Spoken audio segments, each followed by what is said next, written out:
morning, good afternoon, good evening from wherever you all are joining, and welcome all to the second panel discussion of this conference on raising resilient youth. This morning, we looked at the global scenario regarding youth mental health, and within this panel discussion, we will be focusing on youth mental health in the Indian scenario. I hope that in the short time we do have, we build an understanding of both where we currently stand, as well as where we need to go to continue championing youth mental health in our nation. We have a fantastic panel of 6 experts from varied backgrounds lined up, and I'm honored to introduce them. So I'll jump right in. Let's start with Dr. Atrey Gangoli. He's a renowned child and adolescent psychiatrist and psychotherapist. He's an advisor and senior psychiatrist for Empower Minds and the medical director of the Aditya Birla Integrated School, often called TAPIS for short, which is an inclusive school for children with learning disabilities and psychological, emotional, or behavioral problems. He comes with over 18 years of experience with educational psychology. Dr. Marker has authored 2 critically acclaimed books, his first, Parenting in the Age of Anxiety, and his second, only recently released, and definitely one that I've got on my reading list, Conversations That Matter. He comes with a long list of recognitions. I can go on, but some of them include Times Education Icon and 50 Top Global Mental Health Leaders. Dr. Marker is described by his colleagues, and I can vouch for this, an empathic clinician and an excellent educator. We then move on to Dr. Samir Parikh. He's a consultant psychiatrist with Fortis Healthcare. He provides professional trainings for doctors, psychologists, and other allied professionals in mental health. With decades of work in the field, he has an in-depth knowledge of mental health in the Indian culture. He's authored several books for children and adults, some of which include Let Him Not Sink, First Steps to Mental Health, A to Z of Empathy, and Raising Confident Children. Dr. Parikh has been a speaker at various national and international forums on issues pertaining to mental health, and he's undoubtedly amongst the most well-known experts of the country in the field of mental health. We then move on to Dr. Pradeep Banandur. Dr. Pradeep comes with many letters under his name. He has an MD in community medicine, MSc in epidemiology from the London School of Hygiene and Tropical Medicine, and has a master's in public health in global health and epidemiology from the University of Washington, Seattle. He has been a full-time faculty in NIMHANS since 2013. Dr. Pradeep has taken on various research roles. His interests lie in practice, training, and evaluation in the field of epidemiology and youth mental health promotion in developing countries with a special focus in India. Not only has he been an award-winning student during his medical studies, but he is the recipient of the prestigious Fogarty International Fellowship. Then moving on to our 4th panelist, Dr. Atrey Gangoli, and I promise, Dr. Atrey, I will keep practicing your name so I can roll my R's and say your name. Dr. Atrey is a public health professional with formal training in medicine and public health. Dr. Atrey has worked as a clinician and public health specialist and has been working for the World Health Organization India since 2010. During the ongoing COVID pandemic, she has been taking forward the agenda of mental health and psychosocial support. She has an astounding resume from being engaged in areas with adolescent health, National AIDS Control Program, Reproductive Child Health Program, and looking at NCDs. Moving on to our penultimate panelist, Ms. Sandy Andrade. Ms. Sandy is the founder director at Just Being Center in Pune and is a mindfulness and presence-oriented psychotherapist. She's internationally certified in mindfulness-based cognitive therapy from the Center of Mindfulness, University of San Diego, California. She has trained in various other mindfulness and compassion-based approaches, including extensive training in acceptance and commitment therapy, a wildly popular approach today. Ms. Sandy offers a range of training programs for professionals. She holds over 19 years of experience in the field of mental health and is definitely one of the pioneers of presence-oriented psychotherapy in India. And last but not least, we have Ms. Mahira Desai.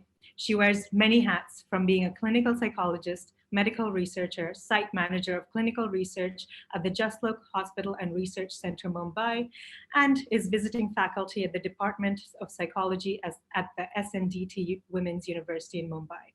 She's the co-author of the book, The Coronavirus, What You Need to Know About the Global Pandemic, published just last year, which is the world's first deep research book on the pandemic. Ms. Mahira brings a wealth of knowledge through research and clinical experience in the areas of depression, suicide prevention, and mood disorders. So that's our panel in a nutshell. I could go on with all their fantastic awards and achievements, but I'll have to, keeping time in mind, I will have to stop here with the introductions. And finally, I'll introduce myself. I am Dr. Maloni Sanghvi, and I'm a psychologist in outreach at Empower Minds. Now, I have practiced in various university settings in the UK, and I moved to India at the beginning of 2020, which is why I'm personally interested in these areas that we're focusing on in this panel discussion, and I'm thrilled to be moderating this discussion today.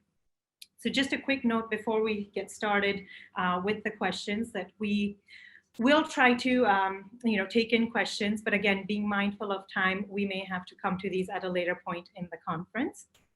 So if you do have any questions, please just post them on the chat.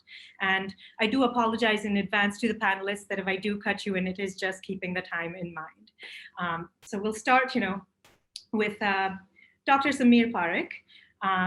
With over 2 decades of experience under your belt in the field of mental health, I want to ask you, what are your observations in terms of shifts, changes that you've seen in youth mental health over the years? And B, how far have we come in breaking the stigma and building an understanding and acceptance around mental health as a society? No, I think we need to be very clear about this, that these things are in a continuum. But you really can't measure them at a cross section and compare it to another. I mean, logic is that with time things will only be different. So if I go back to my schooling years, 89, I passed my 12th. A lot of you were not even born. Zirak might have just been about born, but the young man, so the thing is, that obviously there was a very big difference out there. When I wanted to take psychiatry and I was talking to my dean of the college at 97, he asked me 3 times, we want to take psychiatry, because he was quite sure that I'll take psychiatry today and in a month's time I'll drop out and go off to some so-called fancy branches. Now, worldwide stigma continues to be around mental health. India is no different. There is no point saying it's more or less here or there worldwide. A global study has talked about that 75% of people who struggle to seek help do not come to help because of stigma. So have we changed? Yes, we have. Is there a long way to go, or miles and miles and miles ahead? Are we moving in the right direction? Yes. Is our speed slow? Terribly, as you may say so. Right? Does our education system need a lot more overhaul in terms of giving approach to mental health? Yes. But is it possible if colleges don't do that? No. Is it possible if corporate sector does not focus on mental health outcomes and value it as well? No. So you can't just pick up schools in isolation from the society. Don't put the college milieu in there. It's all fine to say board exam, but if the colleges are using that in any which way, then it will be a pressure. And similarly, if you look at the working sector, if you work like this from end to end, that's where the changes happen. Not enough, right direction, more impetus required. Thank you for sharing that, Dr. Parikh. And it does, I think give a very broad insight into what is going on. Now, I do want to bring Dr. Pradeep into this. Dr. Pradeep, you're involved with NIMHANS, and NIMHANS has, produced the National Mental Health Survey in 2016, which has shown a lot of data around mental health issues in our nation. So some of the rates we see today, there's an unpalatable kind of findings that we have. The National Crime Records Bureau, in fact, says that every hour 1 student commits suicide in India, and 28 such suicides are reported every day. And we have also seen the rates of substance abuse, especially amongst youth, increasing over the years. There's an increasing prevalence. So Dr. Pradeep, if you can come in and shed some light on this. From what we know, from the National Mental Health Survey and from our own experience of conducting a large youth mental health promotion program, substance use disorders or problems associated with substance use is very high, and there is a lot of differences when you compare the urban and the rural area and the urban and rural youth. And if you closely observe the demographic differences, and also if you closely observe the age group when these behaviors start to happening is amongst youth. So youth form both a stage of life when they all when it is formative for such substance use disorders, mental health problems, and also behaviors which are associated with mental health problems. So we have to focus on one, youth, and the reason why we as an institute within IMANS focus on youth is that is the time when youth are at the prime of their health, and they are at a stage of life where they have positive health, and over time, be it non-communicable diseases, be it mental health problems, be it psychological issues, anything for that matter start shaking shape, or the seedling happens during youth. So youth mental health promotion needs to be one of the prime focus amongst this youth. But traditionally, if you look at our culture, youth is considered a phase of life which is kind of healthy, and people ignore that group. If you look at any national health programs, not only mental health programs, there is less about youth which is articulated. So I would say youth should be the focus, and the focus should be on urban and rural differences. And within our national mental health survey, we have bifurcated urban areas into urban metro and urban non-metro. If you look at substance use problems, for tobacco, rural areas it is more. Urban non-metro it is less. Urban metro it is even more less tobacco. If you look at alcohol, urban non-metro is high, urban metro is low. So psychoactive substances, urban metro is very high. So that's the data we get out of our National Mental Health Survey. And with our program on youth mental health promotion, we see a lot of issues with substance use problems. Are simple issues amongst youth like saying no to substance use when their peers pressurize, saying no, or avoiding such things. How to avoid becomes an issue. Such things, if we focus on in terms of mental health promotion, maybe we going to have a lot of youth without substance use or substance use disorders as they become adults. That's my initial take on this. More we can talk about later. Yeah. Thank you for that, Pradeep. And talking about mental health promotion, which we will definitely come to at a later point. But I think, you make a very valid point here in terms of the split between rural and urban. And whilst we, have begun this discussion, we will sort of be focusing on urban. The, panelists we have do also work in more of an urban setting predominantly. And then we can come to the rural as well, should time permit. So thank you for sharing that. Now, just in terms of setting the landscape and thinking about the Indian scenario, I want to ask Dr. Atrey, you're working with the World Health Organization, and I want to ask you, what trends you have seen in the area of youth mental health in India and how these compare both similarities and differences to the Western world. What is going on, with youth mental health in India, and how does this compare to what's happening? Thank you. At the outset, I must congratulate the organizers for organizing this wonderful event and also giving importance to mental health, especially at the higher education institutions. So, responding to your question, I would again draw your attention to the National Mental Health Program, which said that nearly 150 million Indians need mental health care, and only 30 million of them seek care. That means like the need in India is 150 million, whereas only 30 million seeks care. So we have to see what is the need. Further, if you look what WHO propagates, they say that half of mental health conditions globally, it starts before the start of 14 years of age. So, I mean, it's not just in India, but globally as such, there is, and of course, most of the cases gets undetected and untreated. This is not just in India, but globally.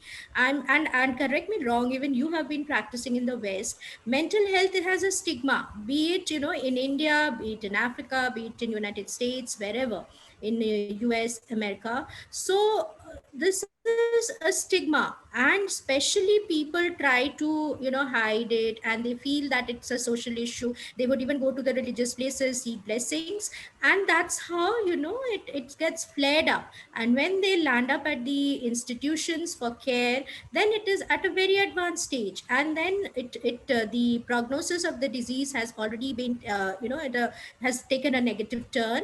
And then people get a perception that mental health never gets treated, which is a very wrong statement. I mean, we have a lot of psychologists and psychiatrists in the panel, and correct me wrong, if they are identified early, maybe not all can be totally cured, but at least it can be it can be the control can be there, so that these people can live a relatively normal life. So, I mean, it's globally also that mental health is largely being neglected, and definitely stigma.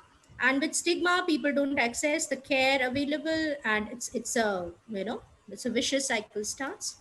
Yeah. So these are the few thoughts initially. I'm happy to take more questions. Thank you.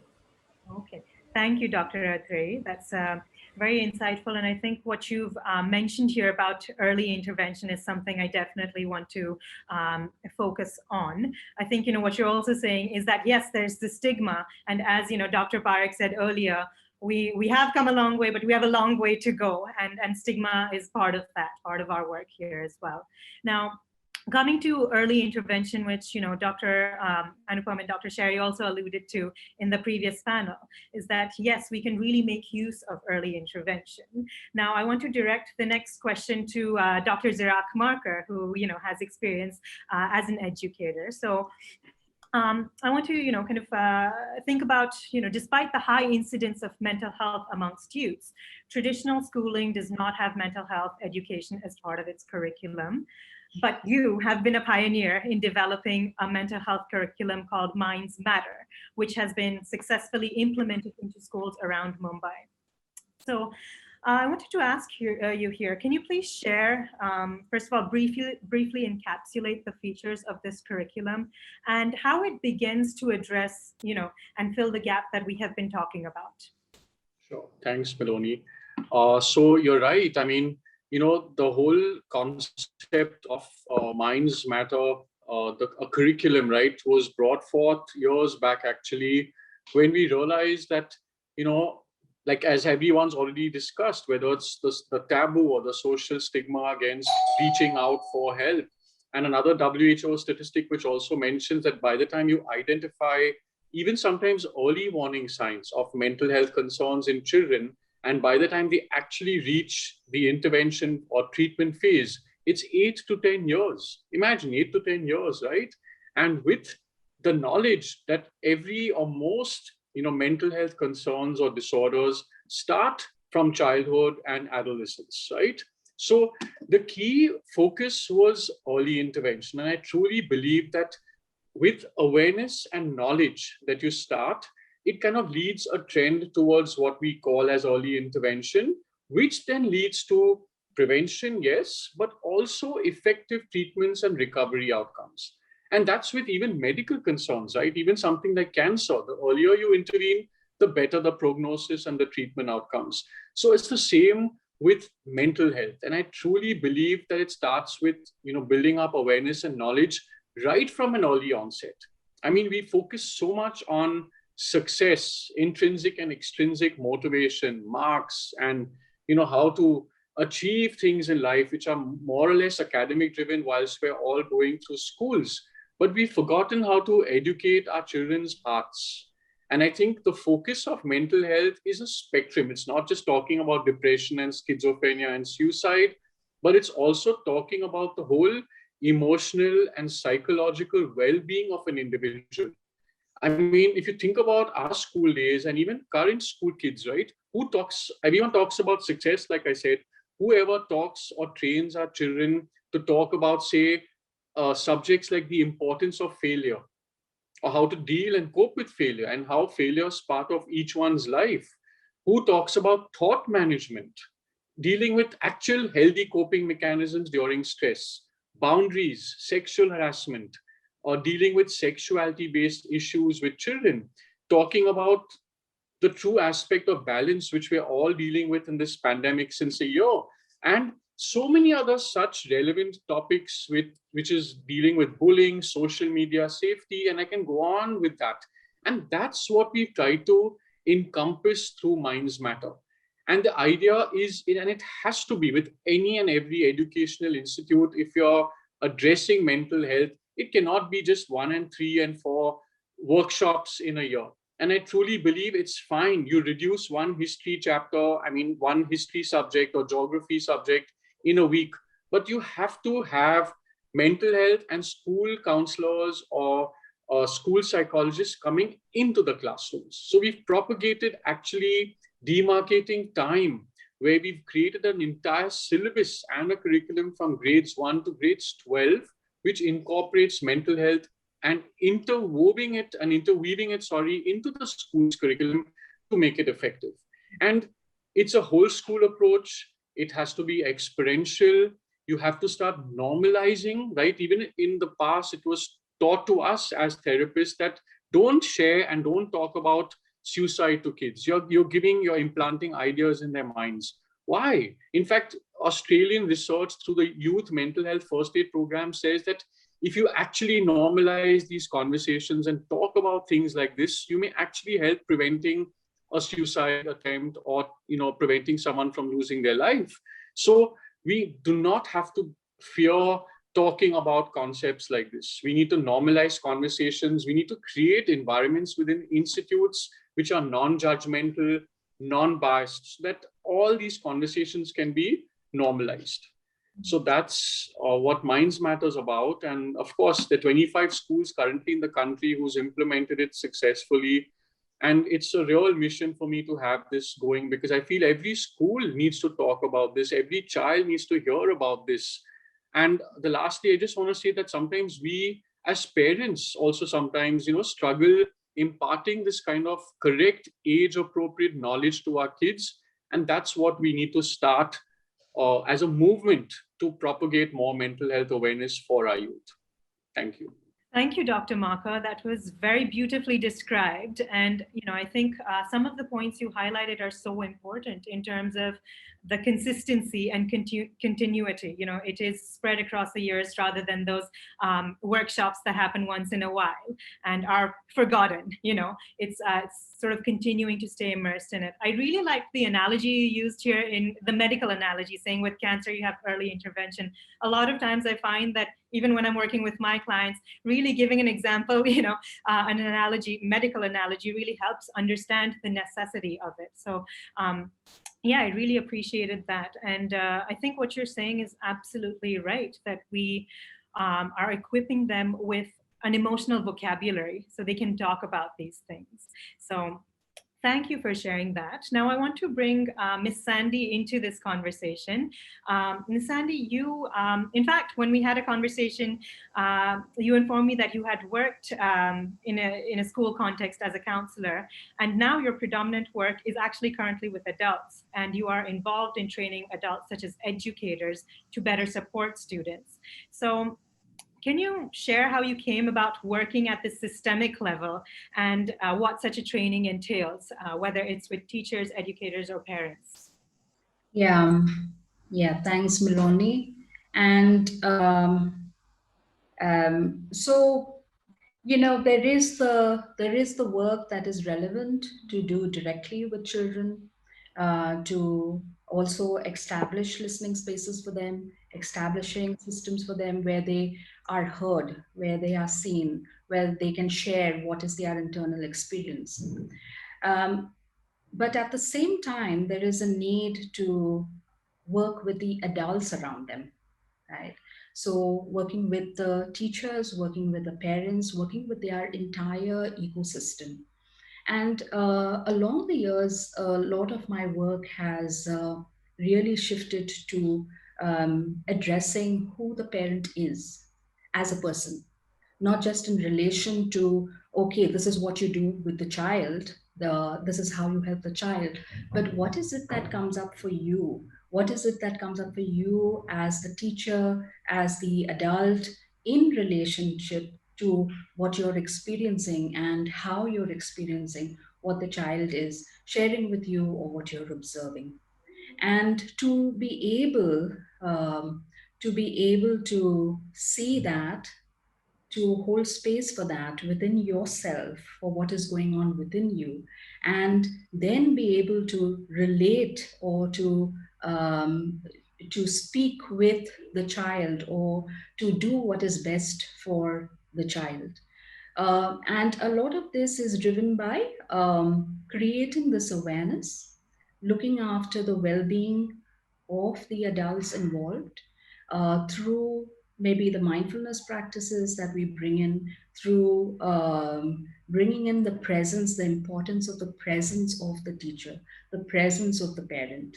Because we do know, and also there's a lot of research in this area in interpersonal neurobiology, that when we are in an environment and where the adults around are themselves, where their physiology, they are feeling regulated within themselves, they are feeling well within themselves, then the children in that environment will automatically, their physiology will regulate, in the resonance.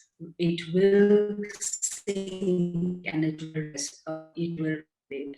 So what we need, what we additionally need, along with all other, attempts, is that we really need to also look at the mental health of the adults who are supporting children, and to also support them. And they need a listening space too. Thank you so much for sharing this. I think, what you say here, that their mental health is also important, is such an important factor in all of this. Often, we kind of think about the students and the youth and what they're going through, and we forget that this is a relationship. It is a student and a teacher, and that the teacher is also a person in this. I think we attach this label of teacher, educator, and their sideline, but it's so beautiful that you bring them into the spotlight and really acknowledge. And I think, the approach you use, being mindful, being present, being in the present moment, and the focus on self-awareness, really then enhancing this process and this relationship. So thank you so much for sharing that. Now, I want to slightly shift focus, still stick with this academic context, but I want to bring Ms.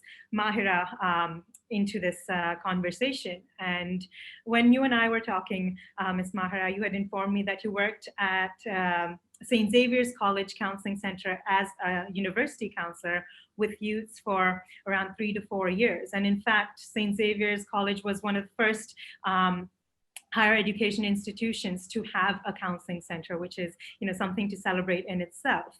So Ms. Mahira, I want to ask you, what are the common issues you saw youths facing during your work there, and what learnings did you take away from your work there? Thank you so much, Maloney, for having me on the panel. And what I'm going to say is also not very different from what my other co-panelists have already shared. With Dr. Samir Parikh mentioning that, yes, we are in the right direction. Destigmatizing is happening already. And I feel the youth are a very pivotal point to address for the destigmatization process, because they are eventually going to be the adults and the leaders of tomorrow.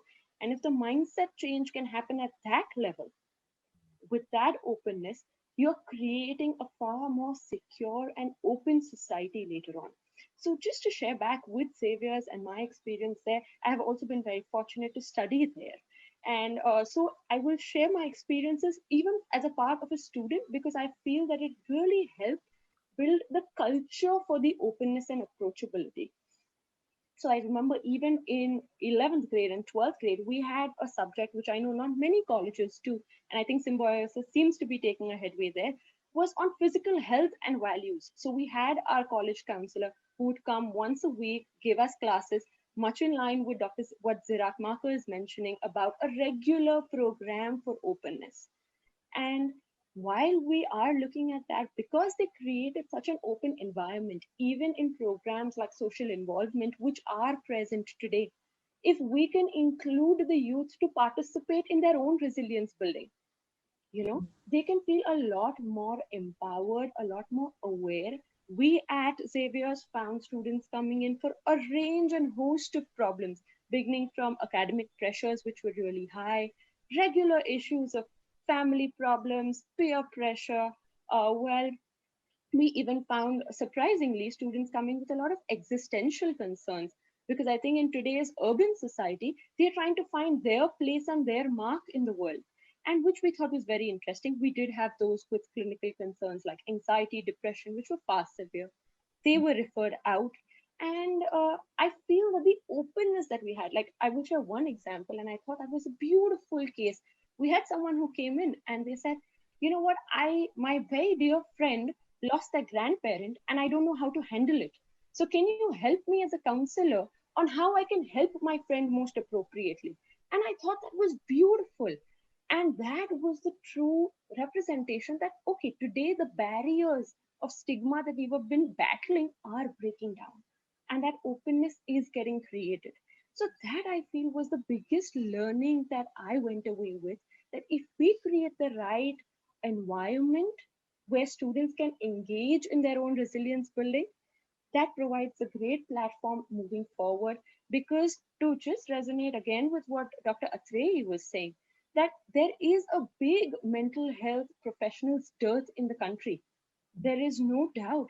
30 million people are seeking mental health resources, but in 2018, the Indian Union Ministry of Health and Family Welfare stated that there's only one psychiatrist available for every 2 lakh people in the country.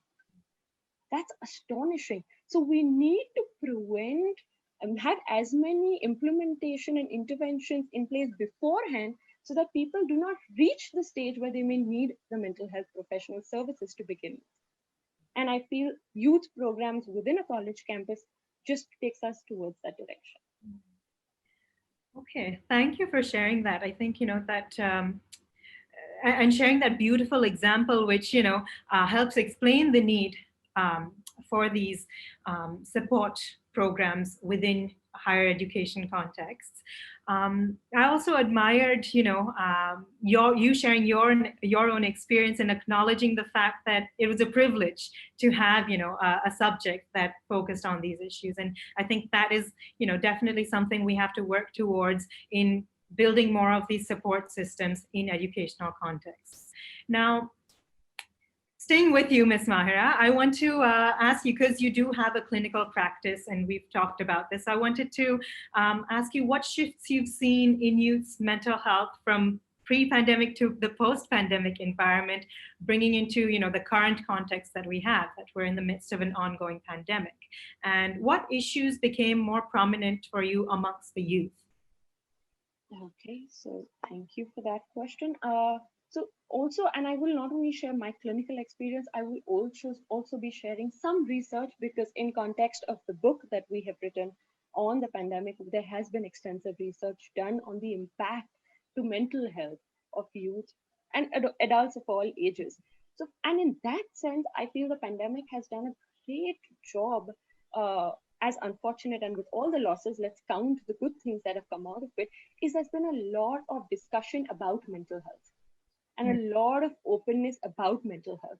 In fact, there was a study in the Asian Journal of Psychiatry where Roy and colleagues posted that, they reported that 81% of Indians have reported a willingness in seeking a mental health expert for addressing their own mental health concerns, which I think, if we ask anyone on the panel, if I may say so, I was stunned when I read this and pleasantly surprised, because it shows a big shift, a shift that we've all been fighting for over these years, and that shift seems to finally be coming. So with the pandemic, there's an openness.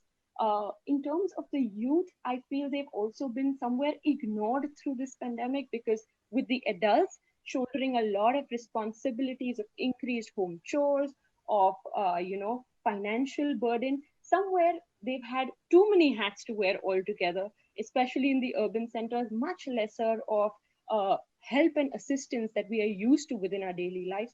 And that led somewhere to the kids and the adolescents specifically, who are back at home, just feeling very ignored.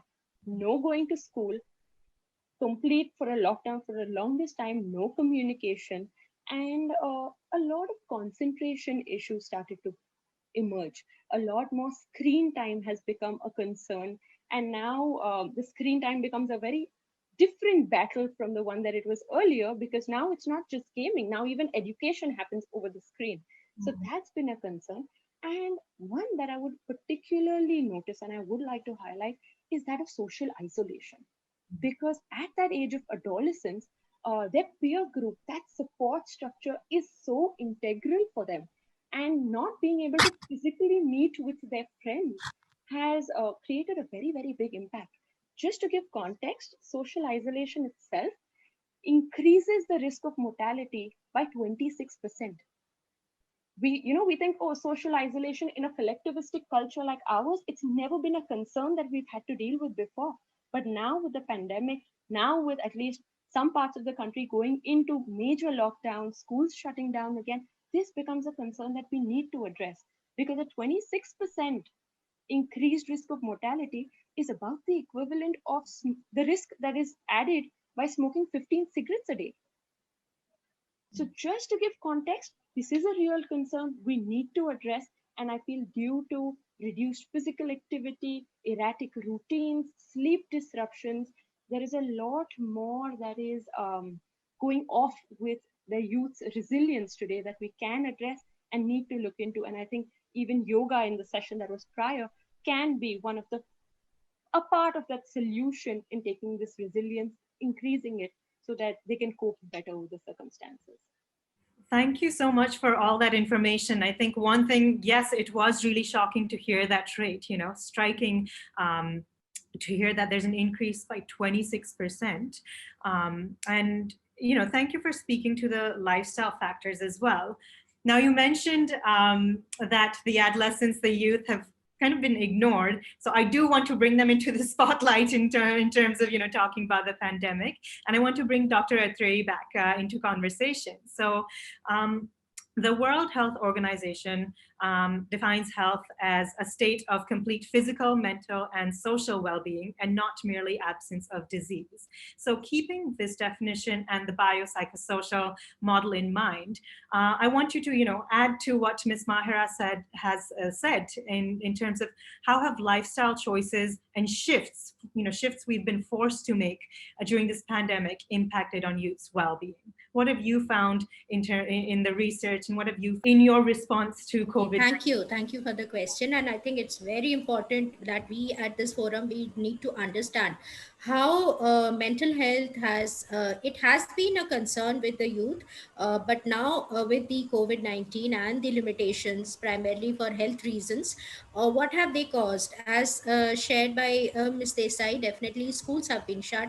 The peer interaction between the students, like the youth and the adolescents, have gone. Now, a lot of it is on the screen, right? Even if they want to chat with each other, they do it through screen, like either on WhatsApp or on a video call. So again, as WHO advocates, that health is not, you cannot compartmentalize like mental health, physical health. No, it is one whole, it's a comprehensive thing. So with the limitations of sitting at home, you may be binging on food which are unhealthy in terms of, chips and burgers, etc. Then many a times there is a inclination for the older youths, older, adults to what do you call, drugs, and also internet, which is primarily now an addiction because they are using it for studies. So what can we do at this point of time in order to prevent. So one is encourage this youth to do physical exercises, which will be again recreational, like doing Zumba, practicing dance. You have a lot of videos online which are free of cost. They can practice that for a while. They can have group Zumbas, like friends can log on at the same time and have fun. They can also think of how best they can create buddy system, like identify those who are having some issues, uh, uh, generate the awareness that they need to seek help. There is, I would not say that using the word boon, the sentence boon in disguise is really wrong for something like mental health. But of course there has been growing visibility, especially during the pandemic, and a lot of people have now come out and are seeking professional help. That is, earlier people used to seek help, but now seeking professional help and quality help is something, is it's a paradigm shift in the thought and awareness of the community. So taking this forward, I would say, if you ask me how higher educational institutions, they can be something I would propose, like the gatekeepers, the teachers. Even if the teachers are on online classes, they may have the tutorials wherein they have a smaller group of students being interacting. If they if they sort of gauge any such issues with the child, it should not be like for the benefit of the child. It is not to stigmatize the child, but to benefit of the child. Reach out to the child, encourage the child to seek help. Also the buddies, the peers. Also something like parental care. Many a times the parents are fatigued out because there is a lot of job layoff and a lot of financial pressure. So these things do affect the children. This is for those children who have internet access. There's a large equity dimension to this internet. There's large population in our country who do not have internet. So how can we reach out to them? How can maybe we as we can inculcate the community service amongst the students. If they could stretch out a bit, reach out to a few such not so privileged students in their community, help them out. I think it's not just taking care of your own mental health, but as a community member, you should contribute to the community in the best possible manner. So I feel this will also give some mental well-being, and there's no doubt that yoga is both for mental and physical well-being. So things like yoga definitely helps to build the resilience. Also we can see that there are a lot of new options which can be adopted by students on the online classes, which will help them to sort of divert their mind into indulgence to doing something productive. So I think these are few tips which can be implemented right away. And yes, these have been proved successful in different countries. Thank you. Thank you for sharing these tips. And I think, what you mentioned here, that yes, we're a collectivist culture and we've always kind of thought of support as our family, our friends, our extended family. But now there has been a mindset shift, and that I need to seek professional help. And keeping in line with that, I want to bring, Miss Sandy on board again. You are founder director at Just Being Center in Pune. And I want to ask you more from your perspective as a professional, how you found shifting, adapting to this new way of working during the pandemic, during this virtual way of working. Okay, so as a professional and just personally, it has been actually quite a gift to be able to kind of adjust, take a lot more time. Also that others are willing to kind of like take time and adjust in this kind of very, very busy kind of doing has reduced, and there is a certain normalcy in that. But that's only because things are shifting for a whole lot of people. So in some way, it has given more time. I think one thing with the pandemic is that it forced people into cutting off from what they are used to. And then that can bring in a lot of uncertainty, that can bring in a lot of, okay, I don't have access to my resources. But accessing resources within oneself accessing resources, what are available, is always a possibility. For example, the current relationships at home, what it has forced families to do is, okay, this is the ecosystem now, whether we like it or not.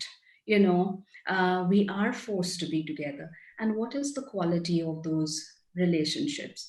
Can we bring in more of the listening in those relationships? And that's what has happened, I think, for me in terms of bringing in more attention to what is important and what is needed and what is vital, and what is, and there is a natural filtration that has happened. But I do understand that it can bring in a lot of uncertainty. It can bring in a lot of, I don't know what is going to happen. And actually, the mindfulness practice helps with that, because it helps to allow for things to be just the way it is, to sense into what is needed in this moment, to be okay with uncertainty. In fact, a lot of the training in mindfulness is about this. So I think that has been helpful and useful to have. Thank you for that. I think it's beautiful. It gave us time. I'll take that with me, that it's given us time.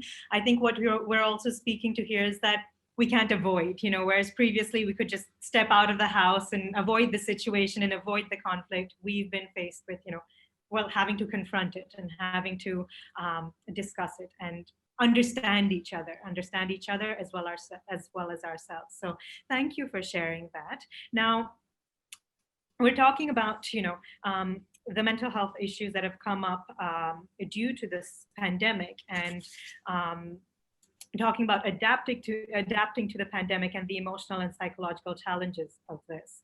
However, as we think about schools opening up in the future, I want to ask you, Dr. Marker, about this. As we think about schools opening up in the future, colleges opening up, what are some of the concerns about returning back to school and college in person? And what do we need to be mindful of as educators, parents, and healthcare professionals? Sure. I think that's the $1 million question everyone's asking. I mean, of course, the uncertainty is one, but I think we've underestimated as to what's going to happen when we get back. Because I think the main thing from a child's perspective, I mean, I don't know how many of you remember, but for me, the 1 month break during the summer vacation seemed endless, and the holiday never seemed to end. And in fact, when we came back to school, we thought even the school looked different, right? Now imagine our babies from all age groups have been home for a year. And when you look at one entire academic year loss in that sense, imagine how, I mean, I have a 7 and a 9-year-old at home, and I think they've even forgotten how school looks to some extent, right? So getting back to the norm and getting back to the routine is what we all as stakeholders in education need to be really, really mindful of. And I'm envisioning 3 major areas of concern here. One is the social skill aspect because of prolonged social isolation, health aspects, physical and mental both, and the academic and skill-based setbacks that we're going to face. Now, talking about it just briefly, I can't get into details because of the lack of time, but I think parents also need to be cognizant of, and teachers and students alike, is this whole online educational system have taken away autonomy and independence from our kids. So, I mean, the one major issue I see getting back is even from getting back onto that school bus, I feel kids are already preempting a lot of anxiety. So we are going to see a whole resurge of not just anxiety about the pandemic now and COVID and hospitalizations from kids, because kids have a lot of issues even currently, right? They're even fearing us as parents contracting COVID and being isolated or taken away from them. So getting back to schooling life is going to be actually, and I always joke, we have a whole set of our helicopter parents who've been hovering around their kids and the screen time like most of us. And when that's going to be taken away, I think I'm foreseeing a lot of anxiety and autonomy taken away from kids, because I don't know that they're going to be going to be able to bridge those gaps of skills that they've lost. I mean, even the school that I run, my teachers are saying that even written expression, something as basic as that, has not been practiced for a year or imparted for a year. So skills like that are a challenge.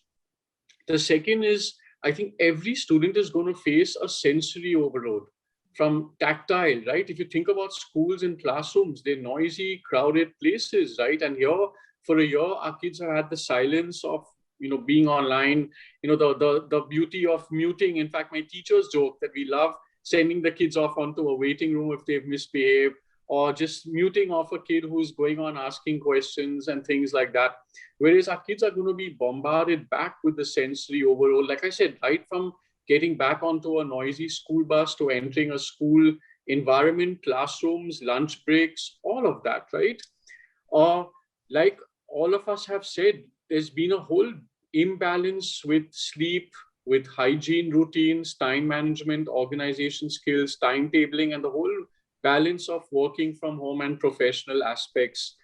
So that's all going to be difficult, I think, for a kid to reintegrate back into. And rightly spoken about screen time, right? I mean, I know a lot of teenagers who are completely addicted towards their devices. And not just for gaming, but even they've used back their devices. I mean, they've finished online schooling and they've gone back onto their phones for socializing with others, either through social media or then gaming and other aspects of that. So all this is going to be a whole shift, so we're going to be foreseeing a lot of other behavioral and emotional setbacks based on this, what I call as a transition back into normal life. Even simple things like wearing back a school uniform, right? I mean, even I have adults joking with us that getting back into pants and a belt and a tie seems to be a difficult adjustment physically, right? So I think what we all have to be cognizant of is a systemic desensitization process. We can't jump back into normal and expect our kids and teachers to all come back. So there has to be a slow shift, like I call it, with systemic desensitization, with a slowness in its methodology. Schools have to look at a hybrid model where we try and at least cut down on a few hours or days to start with, and then reintroduce the whole schedule coming back to normal. Because adaptation and adaptability back into those processes will help with resilience building, again, for the entire stakeholders in education. And lastly, I think from parents, we need to, parents and teachers, slowly disengage, give our babies more autonomy and independence to function independently. Don't, recorrect and stand over their heads to correct every little mistake they make with their written work or their learning process. I mean, like I said, the importance of failing, the importance of learning from mistakes is so important. Mindfulness, right? Focusing on the here and now and being present mentally is such an important tool, even to reintegrate back into the normal. As I said, we all need to be vigilant and looking out for any kind of warning signs that could be mental health based and physical, because fatigue, vitamin D3 and B12 deficiencies, borderline diabetes, we're seeing all of these aspects with hormonal imbalances in our children. So again, when we reintegrate back, focusing on basics like routine, sleep hygiene, skin hygiene, diet, and using a balanced approach for all these aspects becomes very, very important. And lastly, I think a lot of gratitude practice and gratitude with mindfulness needs to be imparted at every step of the way, because, I think we've gone through this whole year and we've taken so much in life for granted that we really need to impart to our children and practice with our children as effective role models the importance of gratitude, right? And I think, those are my main points that I wanted to share that would be important to reintegrate back into the normal sphere of life. Thank you, Dr. Mark, and for summing it up so beautifully and categorizing it with the social skills, the sensory overload, and integrating routine. And I think what you mentioned here in terms of even physically getting back into formal wear, and it's all these lifestyle changes. I mean, I'd love to do a show of hands in terms of who's dressed formally, on the top, and it's party down. but I won't do that. I won't subject us to that.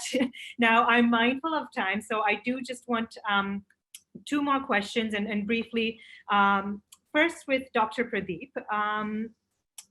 If I could ask you, you've been involved in research. You have an extensive background in research. So I wanted to shift the focus on where do we need to go with research regarding mental health in India, and in fact, in line with the topic of research itself, and considering the next generation of youths will go into research as well. How can we strengthen our research culture in our nation? What do we need here? Yeah, thank you. And I've been listening to my co-panelists and their views on it. I would suggest, in terms of research, we should focus more on implementation science. The reason being, as Dr. Marker suggested and Dr. Atrey suggested, there needs to be early intervention, taking out stigma, focus on life, emotional and psychological well-being, coping skills, and what we call as 21st century skills.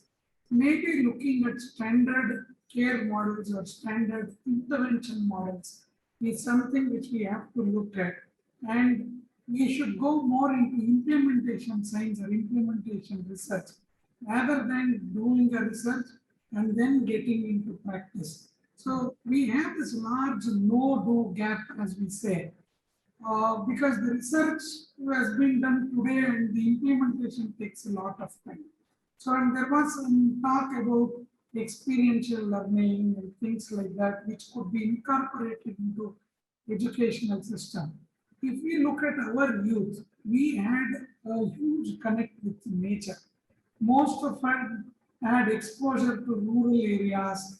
We were brought up with farming and cultivation practices around.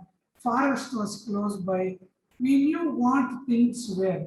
Now, if you talk to youth or if you talk to children about something related to the forest, it is more of imagination or more of all these structured video shows or shows within the television or some channels, YouTube and things like that, rather than actual experiencing. So we have to look at something which is more of experiential and more connected to nature, more connected to life, and with COVID situation, as many of us spoke about, and with a changed world, with a new normal, I think there is more of 21st century skills, as we call, be it life skills, be it emotional well-being, be it coping skills, be it social skills. There is a need to rethink, and there is not much time, according to me, to kind of implement the research,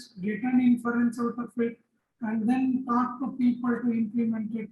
No, I would say, based on current knowledge, current scenario, we should develop a small model and then go for it. In terms of looking at those models, we also have different models. In terms of looking at all these, so health promotion or mental health promotion for youth, we have this very large youth mental health promotion model, which is a time-tested model for now. We have implemented this across the state of Karnataka. We have reached about 6 million youth. We reach about 1.5 lakh youth or 150,000 youth every month through youth who are trained in lay counseling and guidance provision. So this is a unique youth for youth model which can be implemented across. Based on local situations, we can make modifications. To add to our Yuva Spandana, which is responding to youth model, we have this life skills and counseling training program where we provide a life skills and counseling training for faculty of different government schools. So we said, Dr. Pradeep, I'm just going to cut you off there because we'll be wrapping up soon. So I really apologize. I am, personally interested in this, so I may get on call with you after. But just to, give you. What I would suggest is, in terms of research, it should be more of implementational research and science. rather than doing research and then getting into it. Okay. Thank you so much for that. And sorry to cut you off once again. Oh, not. Now, just one final question with, the doctor we started off with. So Dr. Samir Parikh, I wanted to ask you, so, we've been talking statistics, we've been talking percentages in the previous panel as well. We, heard that there's only 0.75 psychiatrists per lakh population. And in fact, there was this, a study that showed that only 0.06% of the total national health budget is allocated to mental health. And even just a small part of that is then allocated to mental health programs for youth. So I wanted to ask you, given that there is limited funding for mental health and a dearth in mental health professionals in our nation, how do we how do we meet the growing demands of mental health needs, and how can we better allocate our current resources in addition to what everyone has said? So to, just have this as a final kind of summary for what has been discussed today and the path ahead for mental health in youth mental health in our nation. I think most of these statistics are just intellectual waste of time. I think it's an intellectualization defense that all of us tend to use to hide behind numbers, to not talk about what we can do or we could have done. I think most things which are at a procrastination level or at strategizing and thinking level are just a royal waste of time. Right? If you can't do what you say, then just don't say it and waste time. Fact of the matter is we need to be doing. You asked about research, I'll give you an example. How do you do it? Private institutes should encourage young students to do research, support them academically, support them financially. That's the only way to do it. If you're a psychology student, I've just announced a research grant yesterday for 2 researches that we'll do into the next 1.5 months, right? I think over 80% of all experts in India are in private sector. So let's just stop looking and blaming the government and the government agencies. Fact of the matter is all of it is in the private sector. Clinicians need to come out of their clinics, give 20% time, bare minimum, if not more, into community awareness, skill building. Zirak was talking about a curriculum.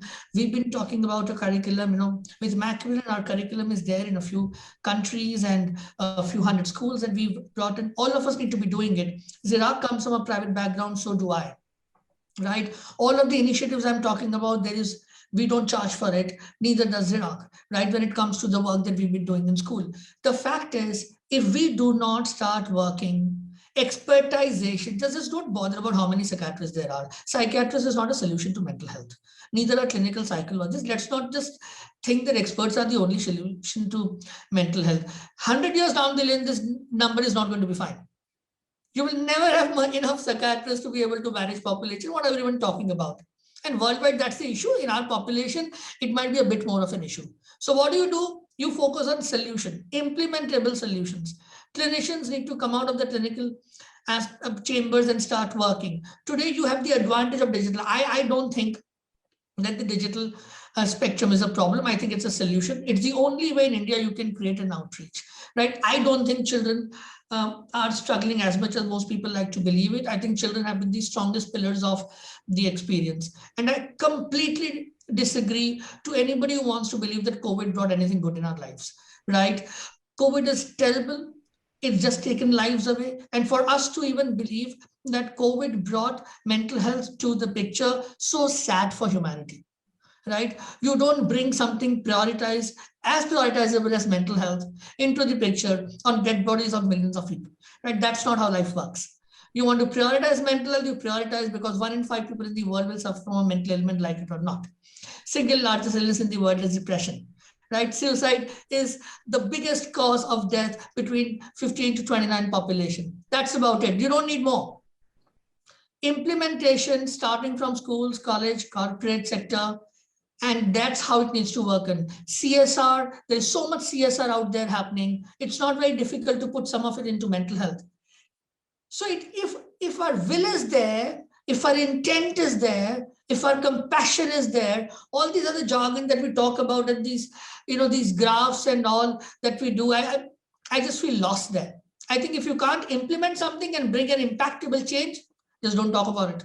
And thank you for that passionate, sharing that very passionately. Now, I think just to summarize, we will, wrap up this panel discussion, but some words that I've noted down, throughout our discussion today is doing, implementation, contributing and contribution, developing a curriculum, teaching a vocabulary. And these are all kind of, speaking to acting as a community. So I think that's, a strong take-home message for us, that we have to act as a community. The onus can't be on, one party, just the government or the bulk of psychiatrists, but it is acting as a community. And, I would like to, on that note, I would like to thank all of you for being a part of this panel discussion. And thank you so much for your insights. Thank you, Meloni. You did a wonderful job. Thank you so much for moderating us. And thank you all the panelists. Thank you so much. Thank you. Wonderful session. So much. Thank you so much. Thank you, Dr. Meloni, and all the esteemed speakers, representing India and talking about Indian mental health scenario. It was really, eye-opener for many of us to hear the statistics, and it was really valuable to have your insights into how we can manage our mental health looking ahead. So thank you so much for joining us. On behalf of Symbiosis Center for Emotional Wellbeing, I extend a very thank you to all of you.